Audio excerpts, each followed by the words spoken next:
Hi friends, இன்றைக்கி today lunch என்னென்னு பார்த்தீங்கன்னா மட்டன் பிரியாணி தாங்க. மட்டன் பிரியாணி எப்படி செய்யலாம் அப்படிங்கிறத பார்க்கலாங்க. ப்ரெஷர் குக்கரில் 1.5 டீஸ்பூன் நெய், 1.5 டீஸ்பூன் ஆயில் ஆட் பண்ணிக்கோங்க.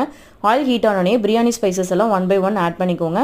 ஒரு கைப்படி புதினா, கொத்தமல்லி இலை, ஒரு பச்சை மிளகா பேஸ்ட் பண்ணி எண்ணெயிலே நல்லா வதக்கி எடுத்துக்கோங்க. பச்சை வாசனை போன உடனே ஒரு கைப்படி சின்ன வெங்காயம் ஆட் பண்ணிக்கோங்க. ஒரு பெரிய வெங்காயம் நீல வாக்கில் கட் பண்ணி வெங்காயம் வதங்கினோடனே இஞ்சி பூண்டு பேஸ்ட்டு 1.5 டீஸ்பூன் ஆட் பண்ணிக்கோங்க. இஞ்சி பூண்டு பேஸ்ட்டு வதங்கினோடனே ஒரு தக்காளி ஆட் பண்ணிக்கோங்க.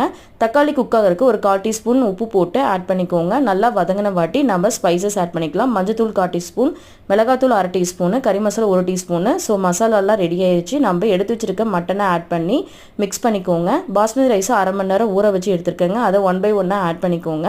ஒரு டம்ளர் ஒரு உலக்கு அரிசி எடுத்து வச்சுருக்கோங்க. ஒரு உலக்குக்கு 2 உலக்கு தண்ணி வீதம் நீங்கள் ஆட் பண்ணிக்கோங்க. தேவையான உப்பு போட்டு கடைசியாக புதினா இலை ஆட் பண்ணிக்கோங்க. 1/4 டீஸ்பூன் நெய் ஆட் பண்ணிவிட்டு மூடி போட்டு 2 விசில் விட்டால் மட்டன் பிரியாணி ரெடி.